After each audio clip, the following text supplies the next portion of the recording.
It has been a long journey. It's been still shocking to know that last year this time my son was alive. It's very hard to see my grandkids when they say they miss their dad and they're crying for their dad. To explain to them is very difficult because they're just very young kids, so they don't understand. But in time to come, we have to really think what we are going to say to them, and for them not to be afraid of the police and things like that. Like the smallest one, when he see the cops and he's outside, he run and he hide his face behind me. I will say, Grandma, there's the police, Grandma. Don't look, don't look. For me, it's very shocking, and I still can't believe today that Nicholas is dead. And so near to my house, I can't even look through the window. I can't go on the corner because it's right there. I always have to see that there is where my son. I go there, I stay up, I speak to my son's spirit. His spirit is so alive. He was not sick. His spirit was very young and strong. Not to say he was sick and I was saying, oh, he's, ailing. He was very strong. He was a good person. He was a good father to his kids. Sweet and adorable father for his kids. They would listen. They don't have a chance to even grow up. He's not even here to see them going to school. The second one is going to school soon. He's not going to be here to see them. My family is very grateful for us, for supporting us, Head and Hands, and all the people, and Dexter. We love you. Thank you very much from the bottom of my heart. Thank you very, very, very much. Thank you so much, Dexter, for being here for us. The next thing, the police, I have forgive them, because the Bible says we have to give them, for they know not what they do. So I have forgiven the police, but I will not forget what they do to my son. They need a different mindset. They need to work with the public. They need to know how to speak to people in crisis, especially people with mental illness. They don't deserve to die. My son was not prepared to die, and they murdered him. They need to go to prison. It's about time they get charged, and they start spending some time in prison to see what it's like to be behind bars. Bravo. The government in this place is too slack. They have all the resources there for them, people to back them up. They do the dirty work, and they have people there to back them up all the time. They're doing the different mindset. They can't come into the force with anger and frustration in their heart. They have to know there are people out there in crisis who need help, how to speak to them, how to calm them down, and not to be trigger crazy, to draw a gun down. Enough is enough. I forgive them. But me, I will still go on to seek justice, whatever. I don't care what time it takes, whatever it takes. Something have to come out of it. And for all the victims that the policemen have killed, we all need to come together and form a strong bond together. For our family members, our loved ones, it's hard to lose a loved one, especially my baby son, Nicholas Edward Gibbs. He had no right to be dead. No. And they're driving and they're doing everything. The next thing, the police officers who was involved, they need to have a physical examination. They need to be seen by a psychologist, because you know why? Something is wrong with them. At that time, they panicked. They was afraid. They should not be they should be trained. They should not panic.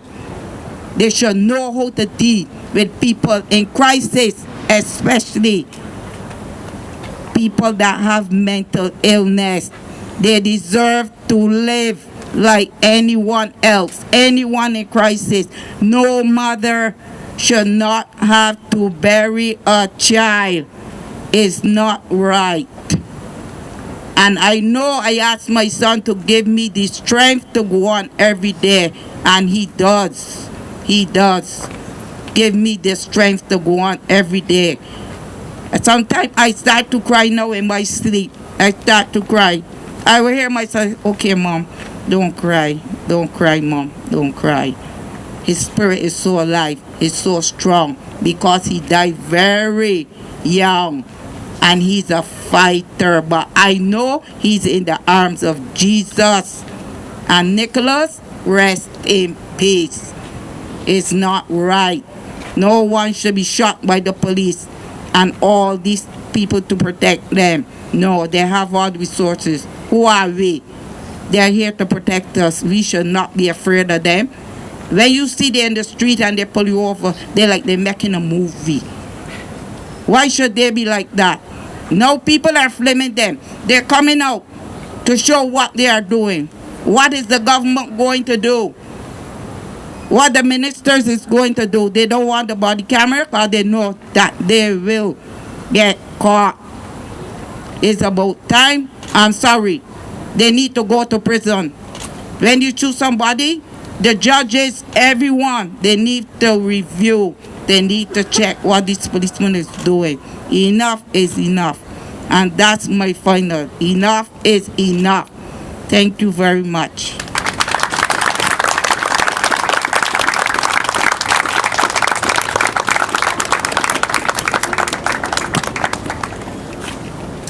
I'm very sad that Bridget Tolley couldn't be here. Bridget's mother, Gladys, was killed 10 years ago?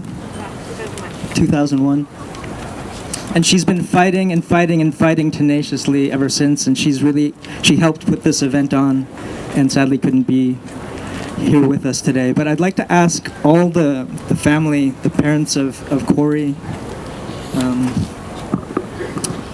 Trisha, if you'd come for just a minute. It's okay.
The Gibbs family had to wait a year to be able to bury their son, and the ceremony was this week. Pauline, Nicholas's sister, sent me a beautiful video of the ceremony they had on the beach in Barbados, where they released balloons in Nicholas's memory. I thought, not just in Nicholas's memory, but in the memory of everybody who's been unjustly murdered by our racist police. I invite everyone to take a knee.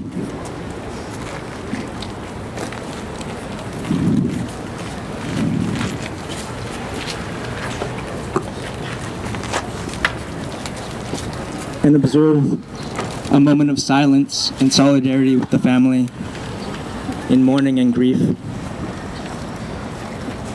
in solidarity and resistance.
Police headquarters is a block that way. I thought that they might enjoy a visit.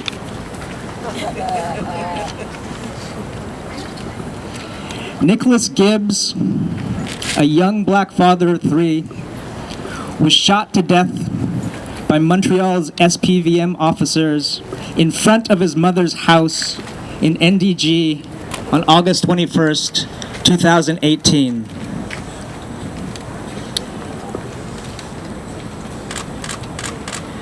What we demand is that health resources must address the issues of anti-black racism, systemic racism, queerphobia, transphobia, and be safe, useful, and physically and financially accessible to all people and all black people. The police cannot be the first responders in case of distress or mental health crises. We demand that the name or names of the officers involved in the death of Nicholas Gibbs and all of the other victims be made public. It's a year later, we don't know who the killer cops were. So excuse us if we blame all the cops who stand in silent solidarity with killer cops.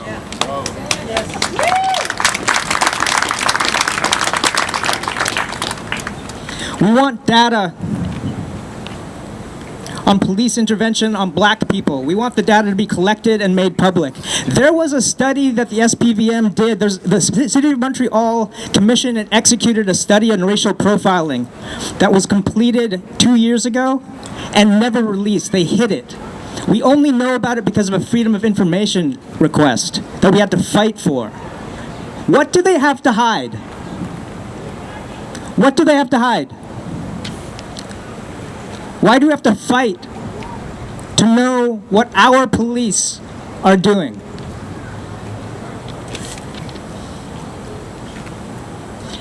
And racial profiling must end.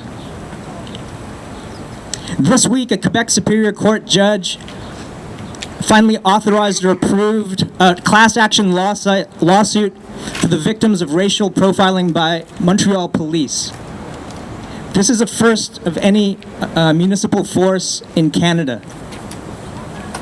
Anybody who's been affected physically or emotionally by racial profiling and police violence, please get in touch with the Black Coalition of Quebec, because we're coming after them.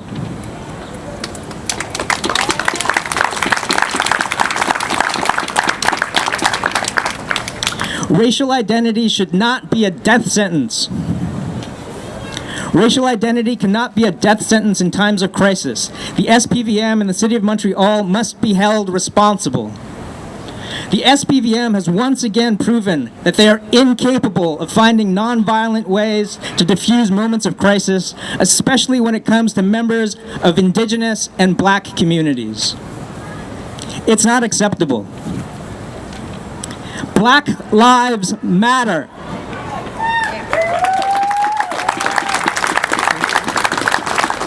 Black lives matter. Black lives matter. Black lives matter. Black lives matter. Black lives matter. Black lives matter. Black lives matter. Black lives matter. Who wants to visit the police?